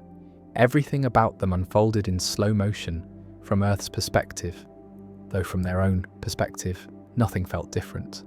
Time seemed to pass normally, but less of it passed. Now consider the situation from the travelling twins' perspective, and here is where the paradox seems to bite. Because from the ship's viewpoint, Earth is the object in motion. Earth accelerates away, then turns around and comes back, and by the symmetry of relativity, the travelling twin might expect Earth clocks to run slower, might expect the earthbound twin to age less, and yet the prediction is the opposite, and the resolution is that the situation is not actually symmetric. The travelling twin accelerates, feels forces, experiences changes in velocity, while the earthbound twin remains in an inertial reference frame, floating freely in space, not accelerating, and this asymmetry breaks the apparent symmetry of the situation. Special relativity applies only to inertial frames moving at constant velocity, and the travelling twins' frame is not inertial. They accelerate when leaving, accelerate when turning around, and accelerate when stopping back at Earth. And these accelerations make the travelling twins' frame fundamentally different from the earthbound twins' frame. And general relativity, which handles accelerated motion, confirms that the travelling twin ages less. The accelerations cause additional time dilation effects that accumulate during the turnaround, and the overall result is that the travelling twin is younger. Visualize the journey on a space-time diagram. With time running vertically and space running horizontally, The earthbound twin's world line is a straight vertical line, moving forward in time but not in space, while the travelling twin's world line is a bent path, going up and to the right as the ship travels away, then bending at the turnaround point, then going up and to the left as the ship returns. And the key insight is that in space-time, the proper time experienced by an observer, the time measured by their own clock, is the space-time interval along their world line. And this interval is maximised for straight paths and minimised for bent paths, exactly the opposite of spatial geometry, where straight lines are the shortest distance. And so the bent world line of the travelling twin corresponds to less elapsed time. They experience fewer years because their path through space-time is longer in space but shorter in time. And this is not a matter of perspective or coordinate choice, but a geometric fact about space-time, an invariant quantity that all observers agree on. The paradox has been tested experimentally, not with human twins but with atomic clocks in the Hafeel-Keating experiment.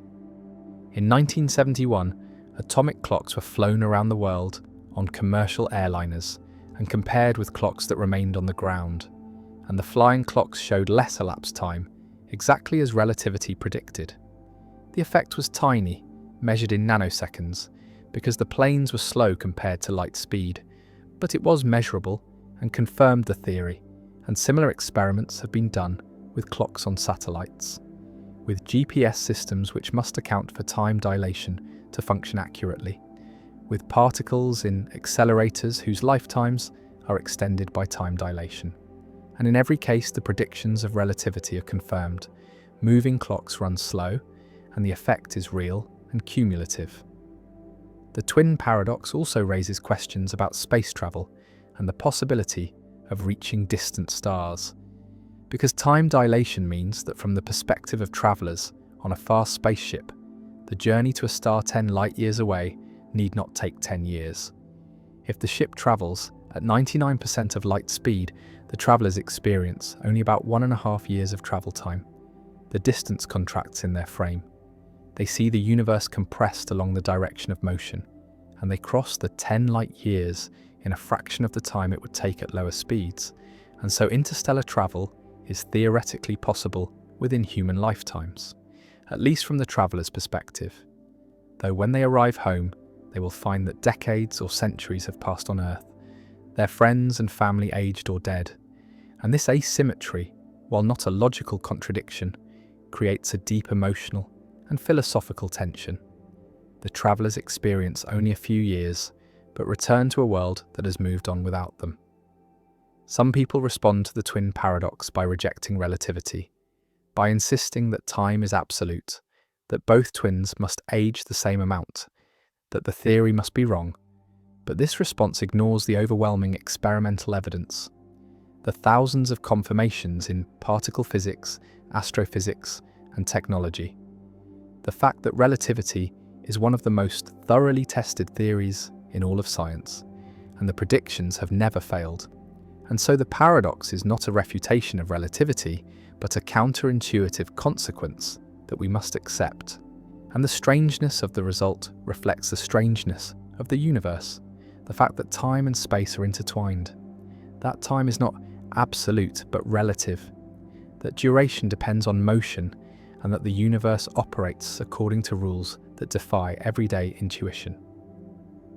The twins stand together again, one young and one old, and the younger twin has travelled through space and time, has experienced the compression of years into months, has returned to find the future arrived, and the paradox is resolved. There is no contradiction, only an asymmetry. The travelling twin accelerated, and the earthbound twin did not. And this difference explains everything, makes the situation non-symmetric, removes the paradox, and yet the strangeness remains. The fact that time is not fixed, that motion affects aging, that twins can end up different ages by taking different paths through space-time. And the twin paradox endures as a teaching tool, as an illustration of relativity's most counterintuitive predictions, as a thought experiment that has become reality through atomic clocks and particle decays, and as a reminder that the universe is stranger than common sense suggests. that time is not what we thought it was, and that the path you take through space-time determines how much time you experience, how much you age, how much life you live, and the travelling twin, younger by decades, stands as proof that Einstein was right, that time dilation is real, and that space travel, if we ever achieve the speeds required, will make astronauts into time travellers, moving forward into Earth's future while aging only slightly themselves. And the paradox, resolved but never fully domesticated, remains a monument to the weirdness of relativity and the malleability of time. The white crow paradox, when one exception destroys everything. The statement "all crows are black" is a universal generalization, claims that every member of a class has a certain property, and to confirm this hypothesis, we observe crows, find black ones, and each observation of a black crow provides some evidence that all crows are black. And as the observations accumulate, as we find hundreds or thousands of black crows and no non-black ones, our confidence grows. The hypothesis seems increasingly well supported, and this is standard inductive reasoning, generalizing from observed to unobserved cases, and yet there is an asymmetry, a striking difference between confirmation and refutation, because while confirming a universal generalization requires many observations, observing instance after instance, refuting it requires only one, requires finding a single counterexample, a single white crow, and this one observation destroys the hypothesis completely, shows definitively that not all crows are black, and this asymmetry between confirmation and refutation is sometimes called the white crow paradox, or the black swan problem, named for the discovery of black swans in Australia, which refuted the European belief that all swans are white, and the paradox highlights the logical asymmetry between universal and existential claims, between all and some, and raises questions about the rationality of holding universal beliefs based on limited evidence. Imagine searching for crows, observing thousands of them, recording their colours, finding only black crows, never seeing any crow that is not black, and based on this evidence concluding that all crows are black, and this inference seems reasonable, seems justified by the evidence, and yet it is logically vulnerable because it only takes one white crow, one single observation to prove the inference wrong, to show that despite thousands of confirming instances, the generalization was false. And this vulnerability is not unique to the crow hypothesis, but characterizes all universal generalizations, all claims of the form, all X are Y, and it raises the question of whether we should believe such generalizations at all, whether induction can ever justify universal claims, or whether we should limit ourselves to weaker claims, like all observed crows are black, or most crows are probably black, claims that cannot be refuted by a single counterexample. Visualize the logical space with confirmation as a gradual process, slowly accumulating evidence, moving toward but never reaching certainty, and refutation as instantaneous, a single observation that immediately establishes falsity. And this asymmetry is fundamental to the logic of universal and existential quantification, because to prove all crows are black requires checking every crow, which is impossible if there are infinitely many crows or even just too many to observe, while to prove some crows are not black requires finding only one. And so existential claims are verifiable but not falsifiable, can be proven true but not proven false, while universal claims are falsifiable but not verifiable, can be proven false but not proven true. And this asymmetry shapes scientific practice, shapes how we test theories, and Karl Popper built an entire philosophy of science around it, arguing that scientific theories should be universal claims that are falsifiable, that science progresses not by confirming theories, but by attempting to refute them, and theories that survive refutation attempts are corroborated though never confirmed. The white crow paradox connects to the problem of induction, to Hume's challenge, because induction moves from observed instances to unobserved generalizations, from particular to universal, And this move is never logically justified, can never guarantee that the conclusion is true even if all premises are true. And the possibility of a white crow, the possibility that the next observation will refute the generalization, is always present, can never be eliminated, no matter how many confirming instances we have observed. And this makes universal generalizations perpetually tentative, perpetually vulnerable. And some philosophers conclude that we should never fully believe them, should always maintain some doubt, should treat them as useful working hypotheses rather than as established truths. The paradox also raises questions about the psychology of belief, about why we do believe universal generalizations despite their vulnerability, about why finding thousands of black crows leads us to believe that all crows are black, even though we know this belief could be refuted tomorrow by a single white crow. And the answer involves practical reasoning, involves the need to act and make decisions based on limited information, involves the fact that treating all crows as black, until proven otherwise, is useful, allows us to make predictions and navigate the world, and the cost of being wrong, of encountering a white crow, is usually low, does not justify the cognitive burden of maintaining constant skepticism. And so we believe universal generalizations, not because they are logically justified, but because they're practically useful. Because acting as if they are true works well enough most of the time. The asymmetry between confirmation and refutation has been used to argue for various methodological principles. Popper's falsificationism says scientists should focus on trying to refute theories rather than trying to confirm them, should design crucial experiments that could show theories wrong, should prefer theories that make bold predictions that could easily be falsified.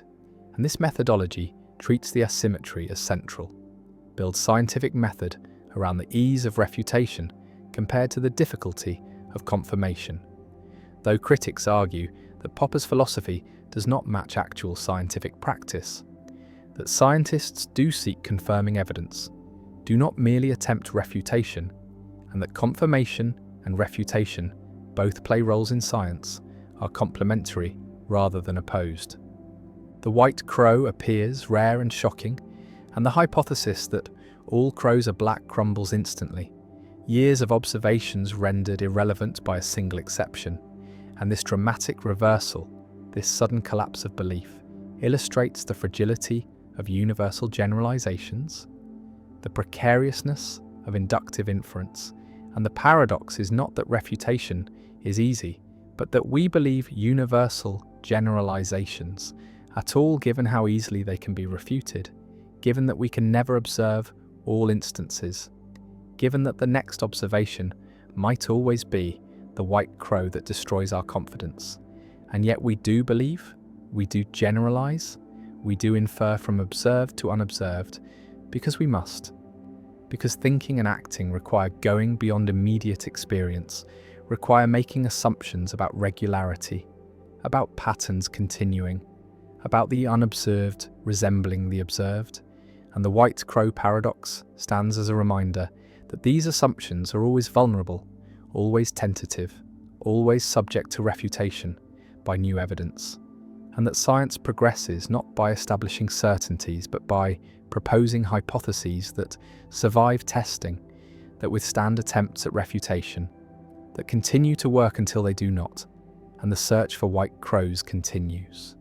The search for exceptions, for counterexamples, for anomalies that challenge generalizations, because finding them is how we learn, how we improve theories, how we discover that what we thought was universal is merely local, that what we thought was necessary is merely contingent, and the white crow paradox endures as a lesson about the limits of induction, about the asymmetry between proof and disproof, and about the tentative nature of all empirical knowledge.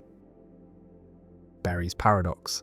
Language allows us to describe numbers in various ways, and some descriptions are short while others are long, and this leads to a curious question posed by G. Berry and later popularized by Bertrand Russell. What is the smallest positive integer that cannot be described in fewer than 20 words? And the moment this question is asked, the paradox appears. The phrase itself, the smallest positive integer that cannot be described in fewer than 20 words, is a description, and counting the words reveals that it contains only 13 words, which means it describes a number in fewer than 20 words. But the number it describes is supposed to be the smallest number that cannot be described in fewer than 20 words, and so a contradiction emerges. If such a number exists, then it has just been described in 13 words, which means it can be described in fewer than 20 words, which means it does not meet the criteria of being a number that cannot be described in fewer than 20 words, and therefore it cannot be the number the phrase claims it is. And yet the phrase clearly picks out some specific number, and that number must exist somewhere in the infinite sequence of integers. The paradox reveals a deep tension between language and mathematics, between the finite tools of description and the infinite objects those tools attempt to capture, and it suggests that not all mathematical objects can be uniquely specified using the resources of natural language. Berry's paradox is closely related to Richard's paradox and other semantic paradoxes that arise when language tries to refer to itself or to its own limitations, and it played a role in early 20th century debates about the foundations of mathematics, particularly in discussions about definability and the limits of formal systems. Some logicians argue that the phrase "the smallest positive integer that cannot be described in fewer than 20 words" is simply ill-formed, that it does not successfully refer to any number at all because its definition is self-contradictory, much like the set of all sets that do not contain themselves fails to be a coherent set. Others suggest that the paradox arises from an ambiguity in what it means to describe a number, that descriptions exist within formal languages with specific rules, and that mixing informal natural language with formal mathematical definitions creates confusion.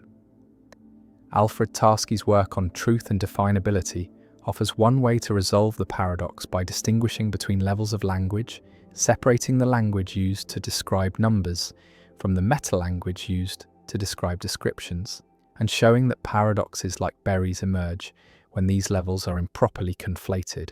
The paradox also touches on questions about computability and algorithmic complexity, because if a number cannot be described in fewer than a certain number of words, it might also be incomputable or irreducibly complex, existing beyond the reach of any finite algorithm.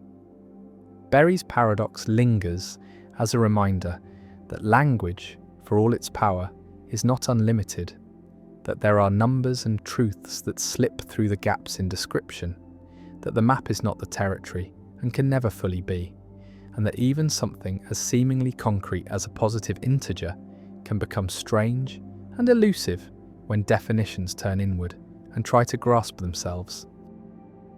Buridan's ass: when perfect balance creates perfect paralysis.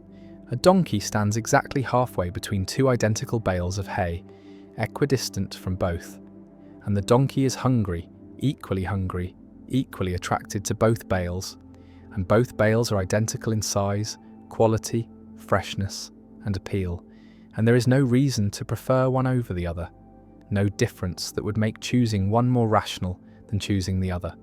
And according to the principle of sufficient reason, the idea that every choice must have a reason, that rational action requires a reason to prefer one option over alternatives.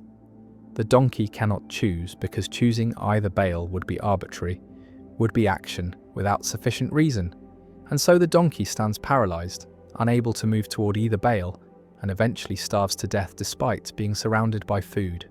And this is Buridan's ass, a thought experiment in medieval philosophy, named after Jean Buridan, though the paradox predates him, and it illustrates a problem with certain models of rational choice, shows that if rationality requires sufficient reason for every choice, then perfect symmetry creates paralysis, creates situations where rational action becomes impossible. Imagine the donkey's perspective, looking left at one bale, looking right at the other, evaluating, comparing, and finding them perfectly equal. no basis for preference, no reason to go left rather than right or right rather than left. And the principle of sufficient reason says that to act rationally, the donkey needs a reason, needs something that makes one option better. And in the absence of such a reason, the donkey should not act, should remain neutral, should not arbitrarily favour one identical option over another. And so the donkey stays in place, and the bales remain equidistant, and time passes, and hunger grows, but still no reason emerges to break the symmetry. And the donkey, committed to rational decision-making, committed to acting only when there is sufficient reason, cannot move, and the commitment to rationality becomes a death sentence. The paradox challenges the principle of sufficient reason, challenges the idea that rational action always requires a reason to prefer one option over alternatives. Because in situations of perfect symmetry, there is no such reason, and yet acting is better than not acting. Choosing either Balo is better than choosing neither, and survival requires breaking the symmetry. Somehow requires choosing arbitrarily, and if arbitrary choice is allowed, then the principle of sufficient reason is false, is not a requirement of rationality, and if arbitrary choice is not allowed, then rationality becomes self-defeating in symmetric situations, becomes a principle that prevents beneficial action, and neither option is attractive, neither preserves our intuitions about what rationality requires. Visualize the situation as a balance, perfectly level, with equal weights on both sides, and the donkey as the fulcrum, unable to tip in either direction because the forces are equal. And tipping requires an imbalance, requires one side to outweigh the other, but no such imbalance exists, and so the balance remains level, and the donkey remains centered. And the metaphor captures the paralysis, the inability to move, when reasons are perfectly balanced, when no consideration favors one option over another. One response to the paradox is to deny that such perfect symmetry ever occurs in reality, to argue that there are always small differences, imperceptible perhaps, but sufficient to break ties. One bale is slightly closer or slightly greener, or catches the light differently. And even if these differences are too small to consciously notice, they provide sufficient reason for the unconscious decision-making processes that guide action, and so real donkeys never face perfect symmetry, never actually starve between identical bales, because nothing in nature is perfectly identical. And the paradox is a thought experiment that does not correspond to any actual situation. And while this may be true for physical objects, the paradox still applies to abstract choices, where perfect symmetry can be stipulated, and so the response avoids the real problem rather than solving it.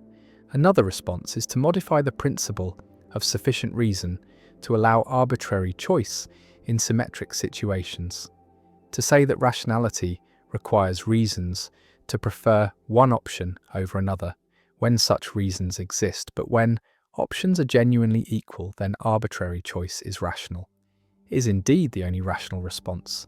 And in cases of perfect symmetry, choosing randomly is not irrational, but is the rational thing to do. And the donkey should flip a mental coin, should pick arbitrarily, should recognize that in the absence of reasons to distinguish between options, any choice is as good as any other, and making an arbitrary choice is better than making no choice. And this response preserves rationality while allowing action in symmetric cases. But it requires weakening the principle of sufficient reason, requires admitting that not all rational actions have reasons, that sometimes the rational thing is to act arbitrarily. A third response appeals to higher order considerations, argues that even when two options are equally good in terms of immediate outcomes, they may differ in terms of meta-level features, and the donkey should consider not just which bale to eat, but also principles of decision-making, and there are good reasons to have a policy of breaking ties somehow, perhaps always choosing the left option in symmetric cases, or always choosing randomly, and having such a policy provides sufficient reason to choose even when the options themselves provide no reason. And the donkey, who has adopted the policy of going left in symmetric situations, has a reason to go left. The reason is not that the left bail is better, but that the policy says to go left. And this preserves sufficient reason at a higher level while allowing action at the object level. But it raises questions about where the higher level policy comes from, whether adopting the policy itself requires sufficient reason, and whether we have just pushed the problem back one level without solving it. The paradox also connects to debates about free will and determinism, because if every choice requires a sufficient reason, a cause that explains why that choice was made rather than another, then in situations of perfect symmetry, no choice can be made. And yet humans and animals do make choices in such situations, do break ties, and this suggests that not all choices are determined by reasons, that there is some indeterminacy, some capacity for arbitrary choice, and libertarians about free will embrace this, argue that free will requires the ability to choose without sufficient determining reasons, requires that agents can tip the balance even when reasons are equal, but compatibilists and determinists argue that apparent symmetry is always broken by hidden factors, by unconscious preferences or random neural fluctuations, and what looks like arbitrary choice is actually determined by factors we do not consciously access. The paradox appears in practical contexts involving decision-making under uncertainty, where multiple options have equal expected value, and decision theory must specify what to do in such cases. And most theories say to choose randomly, to treat equal value options as interchangeable. And this is the rational response, but it requires abandoning the strong version of sufficient reason, requires accepting that rational choice sometimes is arbitrary choice, and this has implications for ethics and policy, for situations where multiple actions are equally good, where no moral consideration distinguishes between them. And in such cases, acting is better than paralysis, and any permissible action can be chosen without need for further justification. The donkey stands motionless, hunger gnawing, hay on both sides, and the commitment to sufficient reason becomes a trap, becomes a principle that prevents survival, and the paradox remains, challenging rationality, forcing recognition that reason has limits, that symmetry creates problems, that pure rationality cannot solve, that arbitrary choice, far from being irrational, is sometimes the only rational response. And Buridan's ass endures, starving between equal bales, a symbol of the perils of excessive rationality, of the dangers of demanding reasons when none exist. And the paradox persists as a reminder that action requires more than reason, requires the capacity to break ties, to choose when choices are equal, to act despite the absence of sufficient reason. And rational agents, whether donkeys or humans, must possess this capacity or risk paralysis, risk standing frozen while opportunities pass and the ass remains.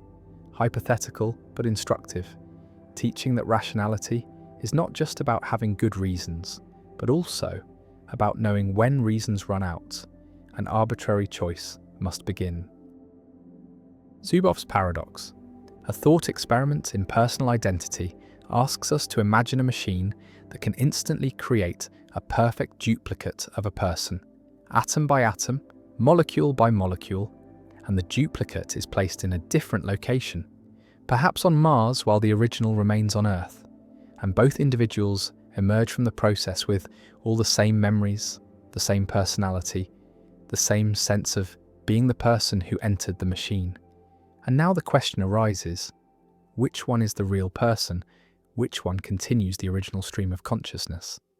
And Zuboff's paradox, presented by Arnold Zuboff, pushes this scenario further by asking what happens if the duplication process creates not just one copy, but many copies, perhaps millions, all scattered across the universe, all emerging simultaneously with the same memories and the same conviction that they are the original person.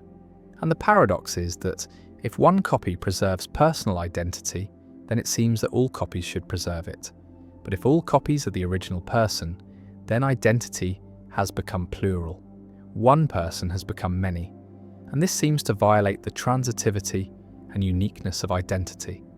The principle that identity is a one-to-one relation, that if A is identical to B and A is identical to C, then B must be identical to C. But if millions of copies all claim to be the original person and none has a privileged status, then they cannot all be numerically identical to each other. They are distinct individuals occupying different locations. And so, identity seems to have been destroyed or multiplied in ways that make no sense. The paradox challenges the intuition that psychological continuity is sufficient for personal identity. The view associated with John Locke and Derek Parfit that what makes a future person the same person as a present person is the continuity of memories, personality, beliefs, desires, and other psychological characteristics. And this view seems plausible when considering ordinary cases of survival through time. The person who wakes up tomorrow is the same person who went to sleep tonight, because there is psychological continuity, but the duplication case shows that psychological continuity cannot be sufficient for identity because identity is one-to-one, while psychological continuity can be one-to-many. Multiple future individuals can all be psychologically continuous with a single past individual, and if we say that only one of them is the original person, then we need a criterion to distinguish that one from the others. And no such criterion seems available if all the copies are physically and psychologically identical. Zuboff's contribution is to emphasize the symmetry of the situation. When there are multiple copies and no physical or psychological differences between them, there is no non-arbitrary way to select one as the original, and the others as mere copies, and if we are forced to say that none of them is the original, that personal identity was destroyed by the duplication process, then we must accept that identity is incompatible with duplication, that what matters for survival is not just psychological continuity, but also the absence of competitors, the requirement that there be, at most, one future individual who is psychologically continuous with the present individual. And this requirement seems strange, seems to make identity depend on what happens to other people, on whether duplicates exist rather than on intrinsic facts about the individual's own physical and psychological continuity. The paradox connects to debates about what matters in survival. Parfit argued that identity is not what matters, that what we care about when we care about survival is not numerical identity, but psychological connectedness and continuity. And if these can be preserved and even multiplied, then we should regard that as a good thing, as a kind of proliferation of what matters, rather than a loss of identity. And Parfit bit the bullet, accepting that in duplication cases, the original person does not survive as a single individual, but survives in a broader sense as multiple individuals, each with equal claim to being a continuation of the original. And this view dissolves the paradox by rejecting the assumption that survival requires identity, but it strikes many people as counterintuitive, as a refusal to take seriously the distinctness of persons. The fact that I am one person, not many, and that survival means that I, this particular individual, continue to exist. Not that some psychologically similar individuals exist. Others have proposed that identity in duplication cases is vague or indeterminate, that there is no fact of the matter about which copy, if any, is the original, that identity admits of degrees or borderline cases, and this indeterminacy is not a sign of ignorance, but a feature of the metaphysics, a reflection of the fact that identity is a coarse-grained concept that breaks down in cases involving fission or duplication. And while this response accommodates the intuition that duplication creates a puzzle, it does so by accepting that some questions about identity have no determinate answers, and this itself is a controversial metaphysical commitment. Still others distinguish between survival and identity, arguing that survival is a looser relation than identity, that survival can occur without identity if there is sufficient continuity and connectedness, and that in duplication cases, all the copies survive, even though none is identical to the original. And this view preserves the one-to-one nature of identity, while allowing that what we care about, survival, can be a one-to-many relation. And it provides a framework for thinking about duplication that does not force us to choose between denying continuity matters or accepting the multiplication of identity. Zuboff's paradox also has implications for practical ethics, for questions about the permissibility of creating duplicates, about whether duplicating a person harms them or benefits them or does neither, about whether the duplicates have the same rights and responsibilities as the original, and about how to distribute resources or assign credit and blame when multiple individuals all have equal claim to being the continuation of a single person. And these questions have no obvious answers. They require rethinking fundamental assumptions about personhood, autonomy, and moral status. The duplication machine hums. The original person steps inside, and moments later, millions of copies emerge across the universe, each one waking with the conviction that they are the person who entered the machine, each one feeling the continuity of consciousness, the persistence of memory, the seamless transition from before to after. And yet, something has changed. Identity has fractured or multiplied or disappeared, and the paradox asks what has happened, what it means to survive when survival takes this form, and the answers do not come easily. They require choosing between intuitions that cannot all be preserved, between the importance of identity and the importance of continuity, between the uniqueness of persons and the possibility of multiplication. And Zuboff's paradox remains a powerful challenge to theories of personal identity, a thought experiment that exposes tensions and forces choices, and it endures as a puzzle that has no consensus solution, no answer that satisfies all intuitions, only a set of options, each with costs, each requiring the abandonment of something we thought was certain, and the copies live their lives, scattered across space, each believing themselves to be the original, and perhaps they are, or perhaps none of them are, or perhaps the question has no answer, and the paradox persists, unresolved, a permanent feature of the landscape of personal identity, a reminder that who we are, what it means to survive, what it means to be the same person over time, are questions that remain open, that resist final answers, and that become stranger and more perplexing the more carefully we examine them.